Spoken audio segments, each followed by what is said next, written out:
Hey everybody, welcome to the next episode of the Strand Tennis Center podcast, filled with tips, advice, tennis, not tennis, just life advice too, whatever you need. Like it on YouTube, share it on the podcast as well. Thank you. All right, George. Welcome to the Strand Tennis Center podcast, everybody. I'm Steve Capo. I'm your host. I haven't done one in a while. I miss you, George. Miss you like long, moonlit walks along the beach, George. USTA season, they go through a lot of, we're talking about USTA doubles 3-5-4-0. I want to go over some common mistakes and corrections we need to make because we're getting to the end of those seasons. They play a lot of nationals. They do a lot of regionals. They're going to regionals and nationals. And want to go over most common mistakes and corrections for USTA. We'll do that today. Or for any doubles match you're playing, usually 3-5-4-0 for the club player. We'll go through them, try to take our time, try to unpack as many of them, and hopefully it helps when you're playing your match. The number one mistake, and I took notes, George. Can you believe it? I actually prepared, taking notes, being so professional these days. Number one is poor court positioning, especially at the net. This usually happens a lot. Net players, especially on the serve side, when our partner's serving, the net player tends to guard the alley too much. And that's the lowest percentage shots. Higher part of the net, harder to hit there. The player should not be covering the net as much. They also tend to stand too close to the net or too far back, and they should stand in the middle of that box so they can react to the ball. So I wrote the correction here. The correction is the net player must, guard the middle. You're trying to guard the middle, lean more towards the tee because that's where most balls go. A higher percentage of balls go down the middle. And I always say whoever owns the middle owns the match. And if you do that as a net player, you're looking to poach. You're looking to cross and take more balls. More balls, again, go cross-court or down the middle. So that's number one. The court positioning is very key. There's many matches where balls are coming across almost in the center of the court, and that net player is just kind of watching. And what will help you, this is another tip, but will help you just kind of move with the ball. It'll help you. The ball goes back to your opponent. Move back to your partner, move back with the ball. It's a very big key. Number two is just simple, sometimes a lack of communication. They're not talking enough. You can go as far as setting plays and talking before a point, but something like this is just when a ball's in the middle, understand who has it, communicate with that. Both players are, if they're going for the same ball. So a simple correction is say mine, yours, over, switch. Very important. Some players switch and they don't call it. Usually the player behind, when a player switches, will call switch, obviously, because they see that person. Ball goes over their head, ball goes over your head, you yell switch. Just communicate. Those are the real four big ones. Mine, yours, over, and switch. Not attacking the net. Too much baseline play. The problem is when we play, we see tennis on TV and it's really high level, and they're playing a lot of staggers that the ball is so damn hard it's hard to get in. But they still should be coming in on that level as well. But players too many times are on the baseline. They prefer the ground stroke rally. And when you play dubs, you got to close it. The team gets both players at the net often wins. Be aggressive on short balls, especially second serves and weaker returns, and follow your approach shot to the net. So get in as much as you can. And when you get in, you can get in together. You can be a little staggered, one a little behind the other, but you don't want to be staggered where one's on the baseline and one's all the way up. You want to kind of be in and a little staggered, like almost a racket length between you two this way in depth. So one's a little closer, one's a little farther away, and whoever's closer, the ball's opposite them. So if the ball's across from them, they're closer.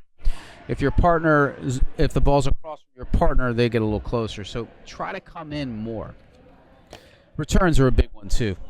They're ineffective too much. We're not doing enough with the return. On the 3-5-4-0 level, the serve, especially the second serve, is not as hard. We're not taking advantage.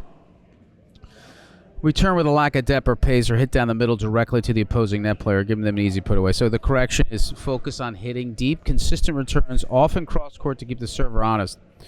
Against a weaker second serve, be aggressive and look to attack. We have to do more off that return. It's number 4. You can't avoid the net person, right?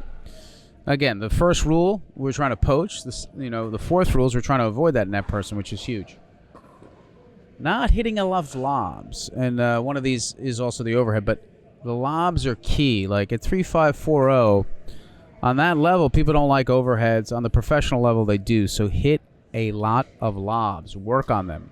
Players either don't use the lob enough, or it's too short, allowing the net player to have an easy overcorrection. The lob is a powerful defensive and offensive weapon. Use it to reset the point when pushed wide to drive net players back to exposed weakness. Aim for deep lobs, ideally over the opposing net player's backhand shoulder, which is key. Hard for them to hit it overhead that way. So practice the lob in your drill sessions and practice session. Use it a lot. It's very important. It helps reset the point. Ignoring the opposing net player's feet. Sometimes when we hit a ball, we hit it right at the net person or try to go around them. And what you should do is aim for the feet. Make them bend and have to hit upwards. We tend to, we're going to get around them. We're going to hit through them. Just hit at their feet. It's really hard for a player to get that ball up and in a good position. Usually they get a low volley. They hit it upward, and then you can crush the next one. Very important. Number 7, poor serve placement, like especially the second serve. Like usually in any match, whoever has got the best second serve usually wins the match. I mean, it's very important. Second serve needs to be deep. It needs to be either, and I would use the jamming, go into the body of the opponent. Very important to do that. We hit it too flat and too hard, as we wrote down, with a little margin for error. Second serve is too weak and sets up. So develop a dependable second serve with spin, slice, mix up the serve, wide, tee, and body. You really want to mix it up, create a lot of confusion. Keep the opponent off balance. A consistent deep second serve can help many, like we said, can help many points by itself.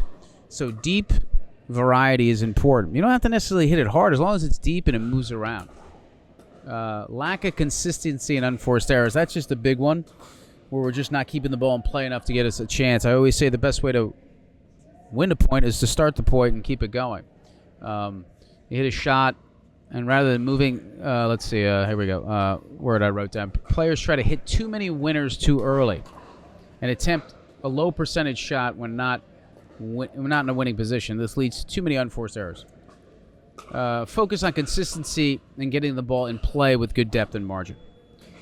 Let your opponents make the errors. High percentage tennis wins the matches. Again, high and deep, it would be a big key. Not following the ball in static movement. That's what we were talking about before. You got to move with the ball. Pretend you have a belt on. There's a string, and at the end of the string there's a ball, and that ball is going to move you. Wherever that ball is being hit, you're moving with the ball. Very important. You tend to watch the point instead of play it. So you don't want to watch them rally. If you're not playing, if you're not hitting, you can have a huge effect on a point just by moving and following the ball. And even follow your opponent. So if you're on that string drill, so your partner moves out wide, you move out wide. It's very important. Number 10, George. We're going through them quick. This is the last one. Poor overhead technique. This is huge. And that's what we were saying. Like, people like to lob a lot. You got to work on your overheads at this level. If you can put an overhead away, it's going to really neutralize someone's lob, which is very important for the 3.540 player. Hitting them short or getting lobs hit over their heads. The overhead is a put-away shot. Practice overheads regularly. Focus on getting behind the ball, hitting forward and down, and finishing the point. So usually with an overhead, a ball goes up in the air, back up first. You always want to be able to plant your back foot and then move into the overhead. Too many times the overhead comes up and we stare at it and we look up. And by the time we're looking up, the ball's over our head. So as soon as you see an overhead, first thing you do is back up, but you have to turn, then back up, and back up too much so you can plant your back foot and push forward. So those are really the 10 things. Really guard the middle, serves, attack the second serve, overheads, and lobs. Those are huge things, right? And if you can do that, you can win a lot of your matches. Hopefully this helps people at the regionals. And, again, hit at their feet. Don't hit around them. Those are the 10 mistakes that we can work on, and I hope this helps you, the USTA, and helps you with any doubles match. Thank you, George. It's a pleasure to see you, everybody. The answers and the actions. Thank you. Hey, everybody. Hope you like the podcast. Please share it with your friends, anybody that you know, anybody that's into tennis, anybody that's into bettering themselves. Share it.